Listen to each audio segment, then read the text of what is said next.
Hey,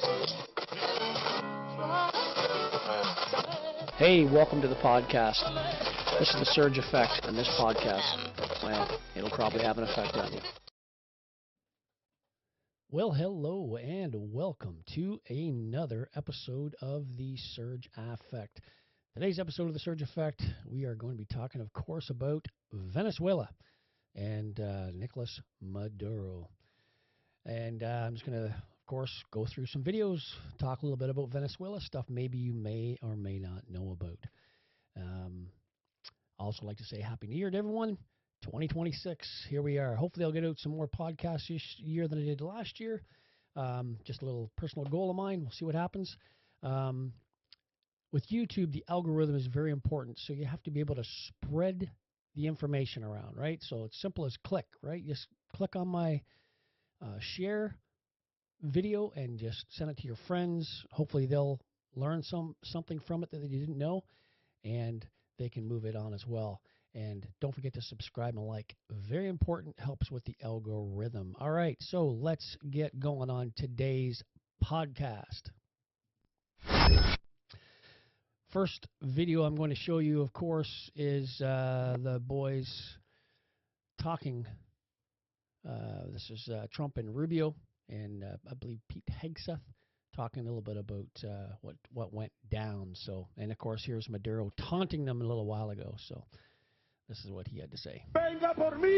Last night, on the order of the President of the United States, and in support of a request from the Department of Justice, the United States military conducted an apprehension mission in Caracas, Venezuela, to bring to justice two indicted persons, Nicolas and Cecilia Maduro. Nicolas Maduro had his chance until he didn't. He effed around and he found out. This was one of the most stunning, effective, and powerful displays of American military might and competence in American history. Like, I don't understand yet how they haven't figured this out. And now, if you don't know, now you know. Because this is the way it's going to play out. And I think people need to understand that this is not a president that just talks and does letters and press conferences. And, you know, if he says he's serious about something, he means it. But don't play games. Don't play games with this president's in office, because it's not going to turn out well. So that's what Rubio said towards the end. And this is basically pretty much his whole speech and what he said in regards to what went down. So here we go. But I want to be clear about one thing. Nicolas Maduro had multiple opportunities to avoid this. He was provided multiple very, very, very generous offers and chose instead to act like a wild man, chose instead to play around. And the result is what we saw tonight. The other message here is the following. You have a guy, like many people around the world, they like to play games. You have a guy who decides he's going to invite Iran into his country, is going to, do the confiscation of American oil companies, is going to flood our country with gang members, is going to take Americans prisoner and try to hold them for hostage and trade them like he was able to do with the Biden administration. Basically likes to play games all this time and thinks nothing's going to happen. And I hope what people now understand is that we have a president. The 47th president of the United States is not a game player. When he tells you that he's going to do something, when he tells you he's going to address a problem, he means it. He actions it. I can tell you, I've watched this process now for 14, 15 years, been around it. Everybody talks. I'm going to do this. I'm going to do that. When I get there, we're going to do this. We're going to take. This is a president of action. Like, I don't understand yet how they haven't figured this out. And now, if you don't know, now you know. Because this is the way it's going to play out. And I think people need to understand that this is not a president that just talks and does letters and press conferences. And, if he says he's serious about something, he means it. And this is something that was a direct threat to the national interest of the United States, and the president addressed it. This is a president of peace, by the way. I told you what I just said earlier. This guy had multiple opportunities to find his way somewhere else and figure out another. He could have been living somewhere else right now very happy, but instead he wanted to play big boy. And so now, he's got other sets of problems on his hands. And but I think the message here should be for the world. Look, the president doesn't go out looking for people to pick fights with. He's not generally wants to get along with everybody. We'll talk and meet with anybody, but don't play games. Don't play games with this president's in office, because it's not going to turn out well. And so I hope that, I guess that lesson was learned last night, and we hope it'll be instructive moving forward. Is that the message? So there's Marco Rubio laying it out spot on. Now, people would say, oh, well, Maduro was the president. No, he wasn't the president. He was actually a narco-terrorist, and he stole the election from Venezuela. We'll get talking about some of that stuff a little bit later as I show you some different clips. Here is a newspaper clipping, and this was from what Biden did when Biden was in office. Biden set legal basis for Maduro, his arrest, by denying immunity. President Joe Biden formally rejected Nicolas Maduro's claim victory. Recognized opposition leader Edmundo Gonzalez raised Maduro's arrest bounty to $25 million and ordered he be treated as a fugitive of justice. And of course, Biden, he stripped Maduro of the head of state immunity and treated him as an international criminal. Biden did this. This was in the papers, and there you have it. Let's listen to what Biden had to say in 1989 is when he said this. Check the date. This is from C-SPAN. Right up there, September 5th, 1989. This is what Biden says. For the first time, we are fighting and losing a war on our own soil. Let's go after the drug lords where they live, with an international strike force. There must be no safe haven for these narco-terrorists, and they must know it. Isn't that something, right? There should be no hiding anywhere for these narco-terrorists. And that's what he was. That's what Maduro was, a narco-terrorist. Let's hear what Chuck Schumer has to say.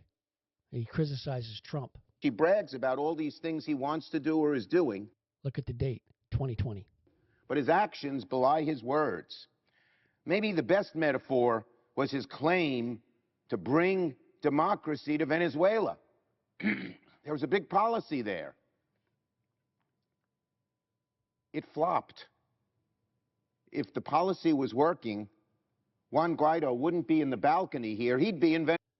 Look at the smirk on his face, right? And that was 2020, so that's 6 years ago. And he's like, oh, well, Trump said he was going to do this, and he didn't do it. Well, now Trump's done it, and everyone's losing their mind, right?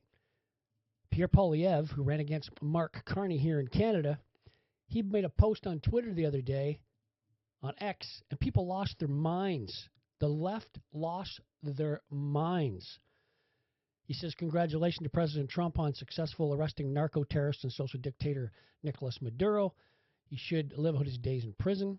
And the legitimate winner of the most recent Venezuelan election, Edmundo Gonzalez, that was the name. It was just on the other one, that newspaper article that Biden dropped. He should take office along with the courageous hero voice of Venezuela people, Maria Corina Machado. Okay? So when he posted that on X, people lost their minds. The left just lost their minds. Anyway, so here is Machado, Maria Christine Machado. She was the Nobel Peace Prize winner of 2025, and everyone thought, they should have given it to Trump because, of course, there was like 8 countries that were at war, and he stopped all the wars. Anyway, they gave it to Maria from Venezuela. Listen to what she has to say in regards to basically what went down with everything. Some people talk about invasion in Venezuela, the threat of an invasion in Venezuela, and I answered, Venezuela has been already invaded. We have the Russian agents, we have the Iranian agents, we have terrorist groups such as Hezbollah, Hamas, operating freely in accordance with the regime. We have the Colombian guerrilla, the drug cartels that have taken over 60% of our populations, and not only involved in drug trafficking, but in human trafficking, in networks of prostitution. So this has turned Venezuela into the criminal hub of the Americas. And what sustained the regime is a very powerful and funded, strongly funded repression system. Where does that funds come from? Well, from drug trafficking, from the black market of oil, from arms trafficking, for human trafficking. We need to cut those flows. And once it happens and repression is weakened, it's over, because that's the only thing the regime has left, violence and terror. So we ask the international community to cut those sources, because the other regimes that support Maduro and the criminal structure are very active and had turned Venezuela into the safe haven for their operations into the rest of Latin America. There you go. So, like I said, the left's losing their minds, and Pierre Poilievre posted what he posted on X. This is the true story in regards to what's going down. Then you have this article here that was on X. Sandra Cobana, she says, calling Nicolas Maduro a man of the people is an insult to the millions of Venezuelans who have suffered under his rule. When a publicity-funded broadcaster like the CBC Radio sanitizes the image of an authoritarian strongman, it abandons its duty to the truth and accountability. Because they said, Nicolas Maduro, the man of the people with an iron grip. Remember that.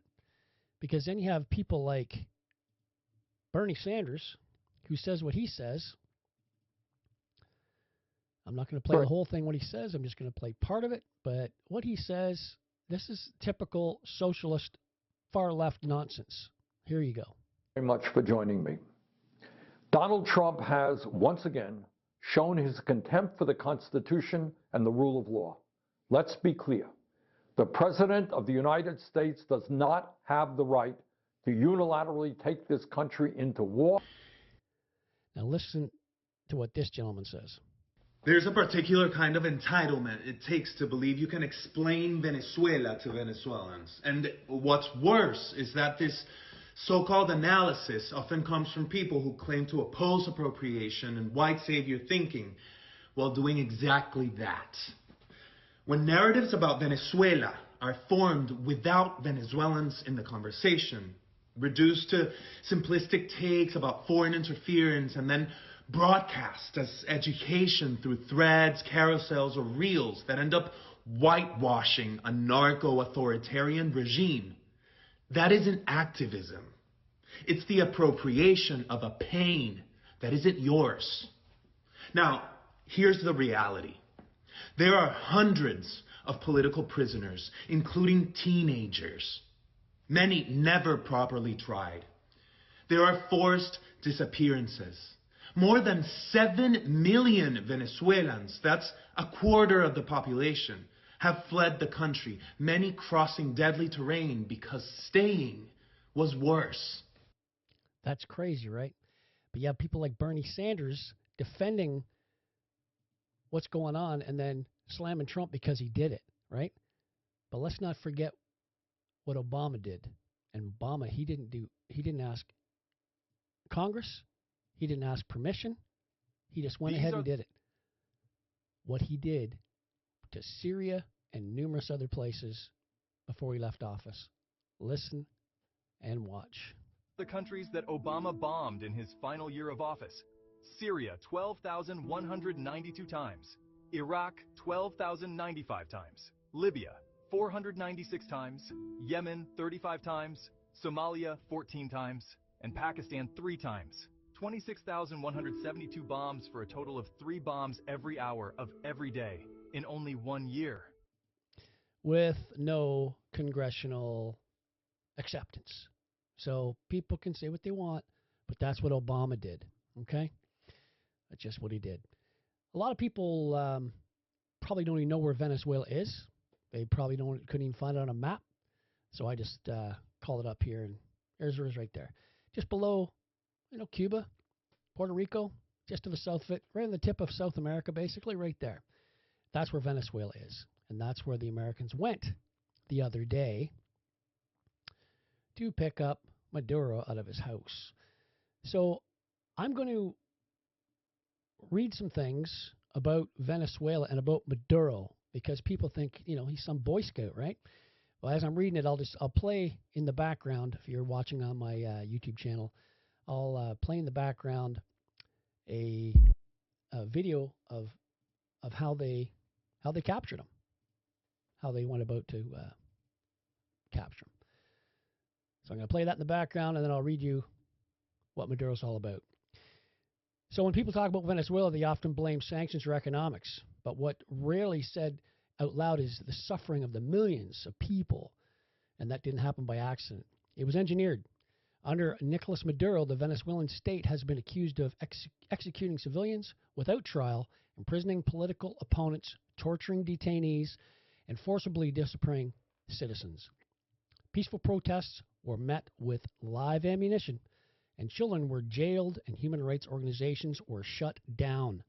Elections were manipulated, and courts were weaponized. Food became a tool of control. Medical care collapsed. Speaking freely became a crime.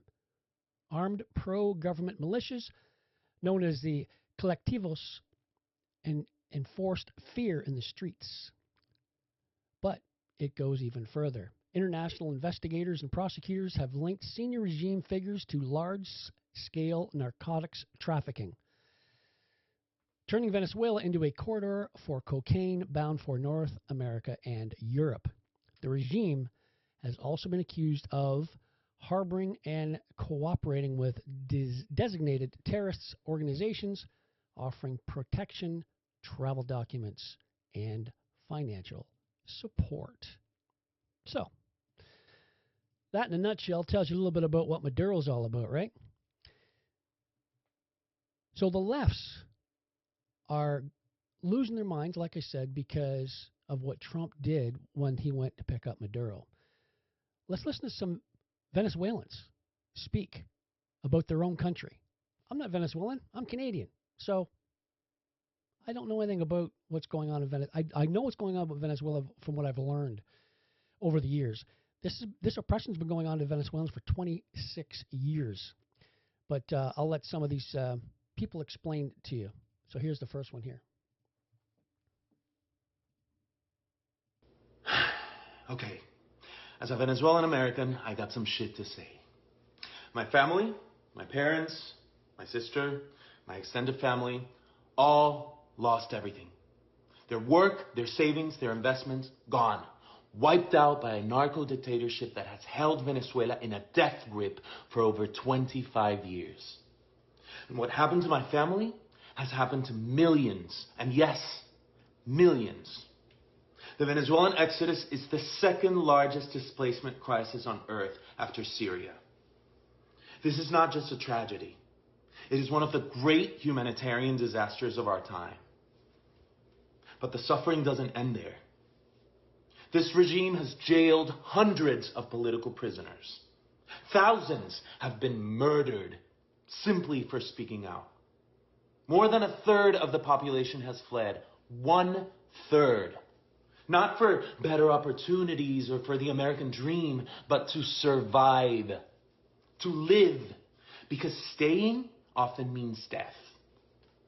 And while the world may see Venezuela as a collapsed state, what it is in reality is an occupied one.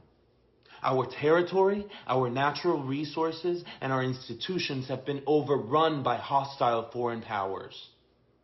Iranian militias, Chinese corporations, Russian intelligence, all exploiting our country with impunity. Venezuela is no longer just a local crisis. It is now a geopolitical threat that endangers the entire Western Hemisphere. It has become a launch pad for an authoritarian expansion in the Americas. And in the midst of all of this, one woman has dared to lead the charge for freedom. Maria Corina Machado. That was the Nobel Peace Prize winner, the lady I just played earlier. What she had to say, that's who he's talking about. 2024, against every odd, she led a peaceful democratic uprising that won the election. Her team smuggled physical voting receipts out of the country, hard proof of victory that the regime tried to bury. Her courage has lit a fire in the hearts of millions of Venezuelans desperate to believe that change is still possible. That's fabulous, right? I mean, the guy does a great job. And it goes on for another 4 or 5 minutes. So I just want to show you a couple other Venezuelans because I don't want the podcast to be too long here. So this is a Venezuelan journalist, and this is what she has to say.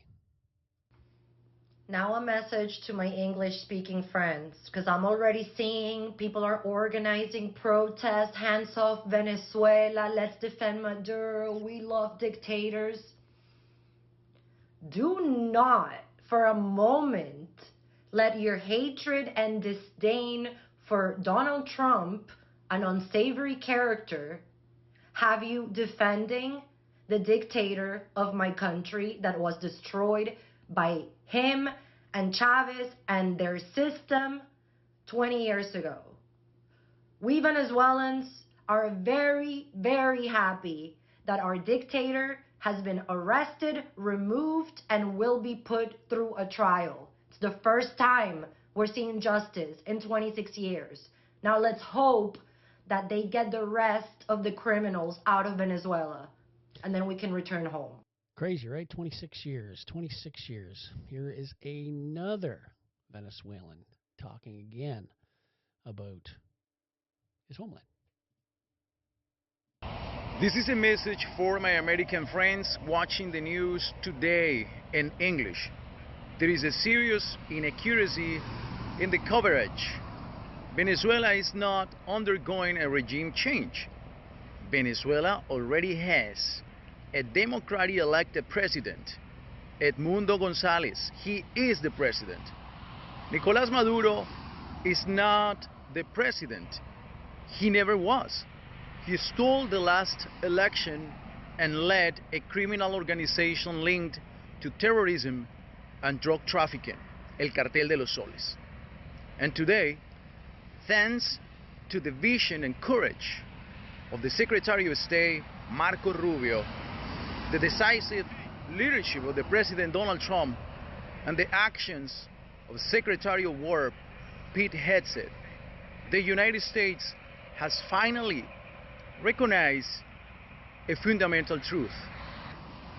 Protecting our hemisphere from terrorism, drug cartels, and authoritarian ideologies is a matter of national security for the United States.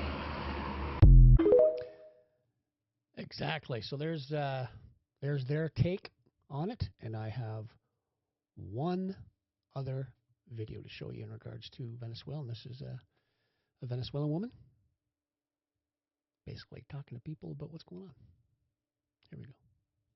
Hi there. Are you an American or other first worlder with democracy privilege who's all of a sudden very, very concerned about the United States taking the oil of Venezuela? Well, let me tell you something. Fear not, because Iran and Cuba have been receiving free Venezuelan oil for decades in exchange of protecting the dictator that has been exiling, killing us, and disappearing us for 26 years. So please, you should be more concerned about the dictator that is killing us, exiling us, and disappearing us than the United States taking our oil. We are not concerned about that. So why are you concerned about that? Be concerned about the imperial powers of Iran and Russia who are already in Venezuela. Thank you. Exactly. But bleeding hearts, Democrats, liberals in this part of the hemisphere in Canada, they'll be, oh, Trump shouldn't have done that. It's against international law, and Maduro is he's a ironclad guy and blah, blah, blah, and all this other nonsense. No, he's not. I'm going to show you. This is a clip of what Maduro did to his people. Check this out.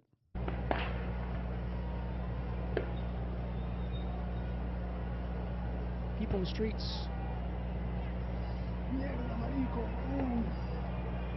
Run over by vehicles.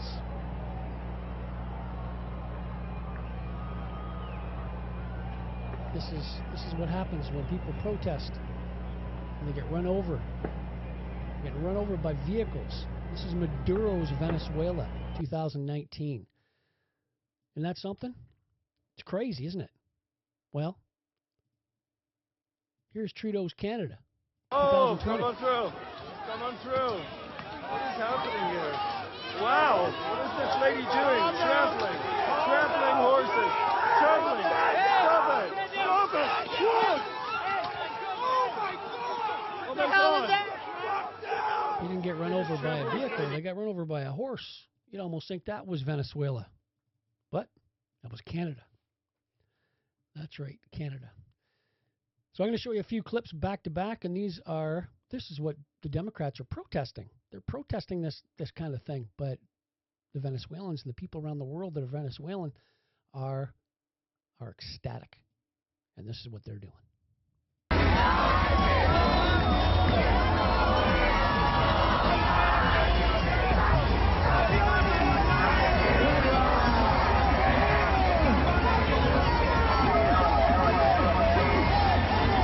That's in Spain, Madrid, Venezuela, Argentina, Times Square in New York, and Miami. But why is it that the mainstream media, they don't show you a bunch of this stuff, right? I'm going to show you a few more here in rapid succession. This here is 65,000 Venezuelans cheering in the streets.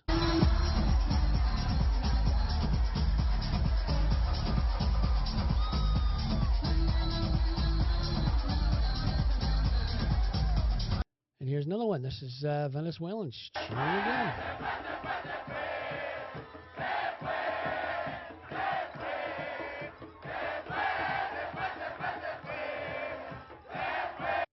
Wow, they seem pretty stoked, pretty excited to what's happening. And here's some more. Trump just showed every liberal Democrat what a real No King celebration is supposed to look like. That was the heading of this one. Look at the people. It's freedom. Freedom from a dictator. Freedom. Freedom from a tyrant.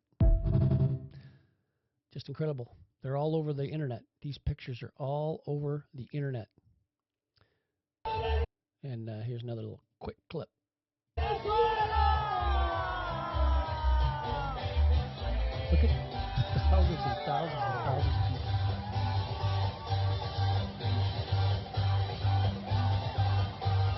They seem pretty happy, right?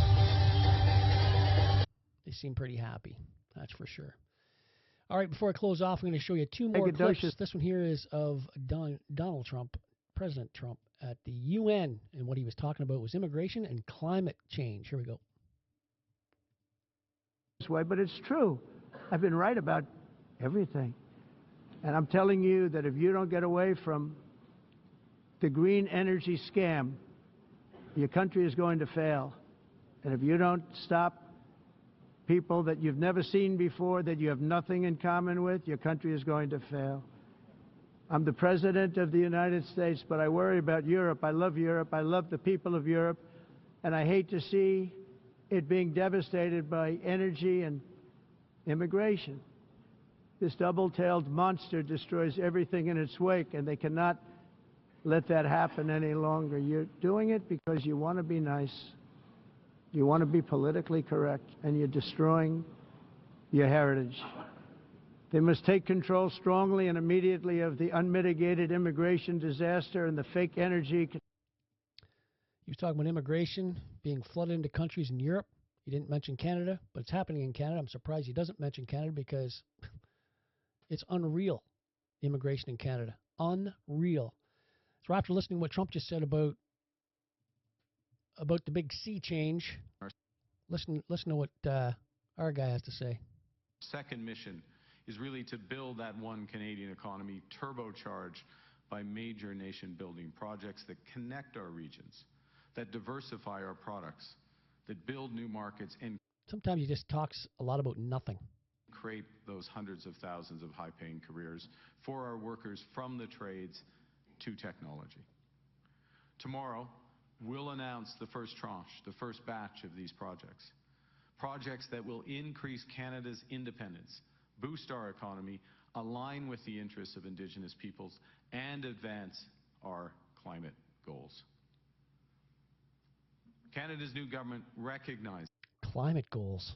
Always. He always talks about that. Always talks about climate goals. But let's keep in mind that the MOU that he signed with Daniel Smith in Alberta, that's exactly what it was. Just a memo of understanding. Just a memorandum of understanding. It wasn't a contract or anything like that. And that pipeline will never be built, ever. So like I mentioned in my podcast before the year was up, a few podcasts ago, Pierre Poilievre put basically a motion on the floor in our house, People's House, House of Commons, to vote for the pipeline. And all the Liberals voted it down because we have Bill C-69 here in Canada. The Liberals do not want us to pull any more oil or gas out of the ground. Whereas Venezuela is the number 1 in the world, we are number 5. We have more oil than all the other countries. We are number 5 in the world. But our politicians don't want us to pull it out of the ground and make money. It's crazy. All right, so that's today's podcast, everyone. Like I said before, don't forget to subscribe, don't forget to like, and don't forget to share. Very important. And once again, Happy New Year to you. 2026. Hope you made some goals. Hope you set some lofty ones for yourself that you can push towards and keep moving forward, like I always like to say last year, because life is tough, and you got to keep moving forward. I hope you've learned a little bit about Venezuela, a little bit about Maduro, and what he has done to Venezuelans, and how happy Venezuelans are that they are now free. Till next time, everyone, have yourself a great day. Cheers.